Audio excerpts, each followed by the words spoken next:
सराफा व्यापारी जरूर ध्यान दें। हमें पता है आपको MCX पर ट्रेडर्स की पोजीशन चाहिए। हमें पता है आपको सोने और चांदी रेशियो की जानकारी चाहिए। हमें पता है आपको मुख्य न्यूज और डेटा का एनालिसिस चाहिए। हमें आपकी जरूरत पता है। क्या आपको हमारा नंबर पता है? कमोडिटी ट्रेडिंग सिर्फ कमोडिटी समाचार के साथ। Investments in securities market are subject to market risks. Read all the related documents carefully before investing. सोने और चांदी को एक छोटी मुनाफा वसूली के बाद ताजा सपोर्ट मिला है। हालांकि 2 अप्रैल का दिन नजदीक आ चुका। टैरिफ वार को लेकर इस दिन कुछ बड़ी घोषणाएं सामने आ सकती है जो समूचे ट्रेड को प्रभावित करेगी। सोने चांदी मार्केट पर पड़ने वाले संभावित असर और मौजूदा हालात पर बात करेंगे निर्मल बंग सिक्योरिटीज के कमोडिटी हेड कुणाल शाह से। मैं हूं कमल शर्मा। कुणाल जी, आपका स्वागत है मूलतोल में।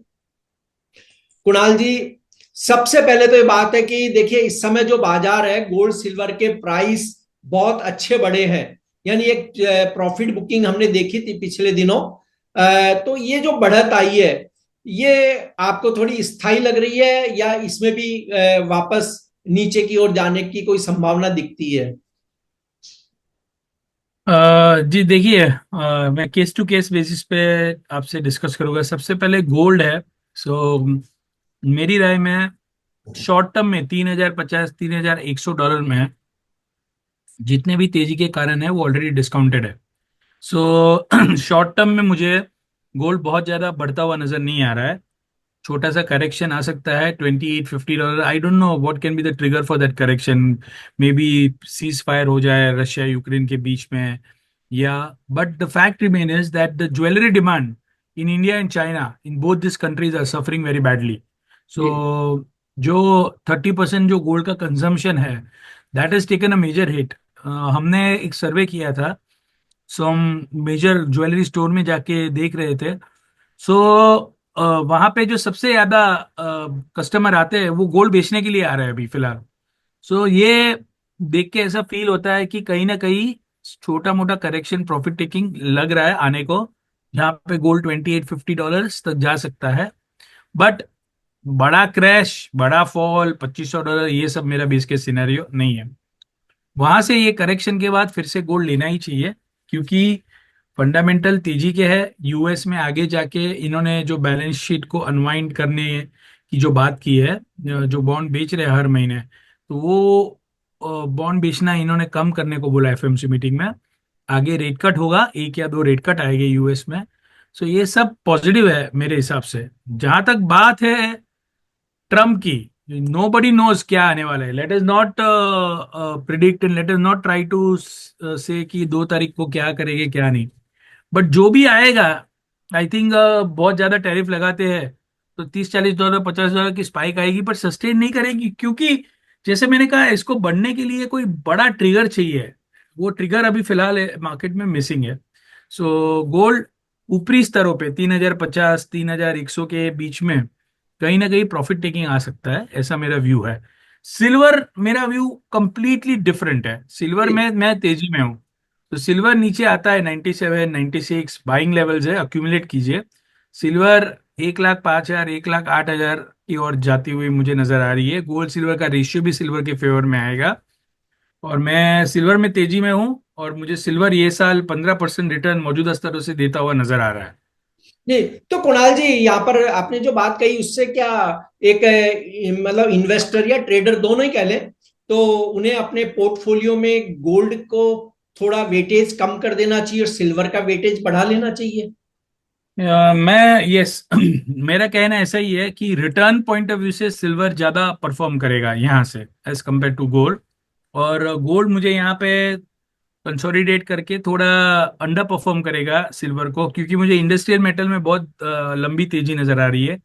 चाइना ने इंडस्ट्रियल मेटल को रिजर्व में लेने के लिए कहा है, तो ये सब बहुत बुलिश है। तो इंडस्ट्रियल मेटल तेज हो जाएगा, और मेटल तेज होने के कारण सिल्वर आउट परफॉर्म करेगा गोल्ड को। तो क्लियरली आपने सेम वैल्यू का सिल्वर बाय करके गोल्ड बेचा है तो भी आपको अच्छा मुनाफा होने के चांस है। जी, जैसे अभी आपने कहा कि हमने गोल्ड ज्वेलरी के शोरूम में सर्वे किया है, लेकिन एक सर्वे ये भी सामने आता है कि अब भारत में सिल्वर ज्वेलरी की सेल बहुत ज्यादा बढ़ी है। लोग देख रहे हैं कि चलिए वो प्राइस में हम अपना शौक तो पूरा कर पा रहे हैं। क्या आपको वो भी एक नजर आया कि सिल्वर ज्वेलरी की सेल में कोई बढ़त दिखी आपको? देखिए, सबसे पहले ये जो गोल्ड रिटेल डिमांड कम हुई है, जी। So that is not the key reason for gold to go down. So retail demand कम होती थी तभी भी गोल्ड बढ़ता था लास्ट 20 साल में। सो कहीं ना कहीं मेरा असेसमेंट ऐसा है कि ऊपरी स्तरों पे रिटेल से जो डिमांड सपोर्ट आना थोड़ा मुश्किल है, बट इवन जो स्पेक्युलेटिव लॉन्ग पोजीशन है वो भी ऊपरी स्तरों पे अनवाइंड हो सकती है। जहां तक सिल्वर की आप ज्वेलरी की बात कर रहे हो, the way gold price have risen, yes, silver has become the new gold for the middle class to slightly higher middle class people. तो इसके लिए सिल्वर एक ज्यादा बेहतर विकल्प है, और रिटर्न पॉइंट ऑफ व्यू से भी सिल्वर ज्यादा बेटर है सप्लाई साइड कमजोर होने के कारण। सो यस, मैं मानूंगा कि सिल्वर में डेफिनेटली ज्यादा रिटर्न मिलेगा कंपेयर टू गोल्ड। कुणाल जी, जिस तरह आपने कहा कि गोल्ड जो है उसका परफॉर्मेंस अब उतना अच्छा नहीं रहेगा, तो जो पहले क्वार्टर में हमें गोल्ड ने जो रिटर्न दिया है, तो सेकंड क्वार्टर के लिए आप लगभग क्या संभावनाएं मानते हैं? $2850 सेकेंड क्वार्टर में आ सकता है एक बार, और बाद में फिर से धीरे धीरे बढ़ जाएगा, बट एक बार $2850 आने के चांस है, ऐसा मेरा व्यू है। जी। और इसमें सिल्वर में एक साल के लिए आप क्या व्यू मानते हैं? आपने शॉर्ट टर्म तो बताया है कि भाई 1,05,000 रुपए या इससे ऊपर भी देखने को हमें मिल सकता है। ओवरऑल अगर हम ले कि कोई ये चाहे कि मैं लॉन्ग टर्म इन्वेस्ट कर लूं, उनके लिए आप क्या सलाह देंगे? एक साल के पॉइंट ऑफ व्यू से कंजर्वेटिवली 15 से 20% बढ़ता हुआ नजर आ रहा है सिल्वर। जी। और गोल्ड के लिए वो ट्रेडर क्या करें जो शॉर्ट टर्म ट्रेड करना चाहते हैं, यानी जिन्हें 2 तारीख का भी डर है, उनके लिए आप क्या सलाह देंगे? उनको भी मेरा शॉर्ट टर्म जो ट्रेडर है उनको मैं कहूंगा कि एक बार ऊपर के स्तरों पे लॉन्ग मत कीजिए, थोड़ा वेट कीजिए। जब करेक्शन आता है, we don't know ceasefire में क्या आने वाला है, 2 तारीख को टैरिफ में क्या आने वाला है, थोड़ा करेक्शन के लिए वेट कीजिए। अब चढ़ के बाइंग करने में थोड़ा रिस्क है। सो शॉर्ट टर्म ट्रेडर्स के लिए को मैं ऐसा ही कहूंगा, ऊपरी स्तरों पे बिकवाली आएगी, $31 के ऊपर शॉर्ट टर्म में गोल्ड जाने के चांसेस बहुत कम है। जी। आपका कोई डिस्क्लेमर कुणाल जी? हमारे क्लाइंट्स की ये पोजीशन, ये स्ट्रेटेजी में पोजीशन रह सकती है। I am not having any personal position. धन्यवाद, आभार आपका कुणाल जी, थैंक यू।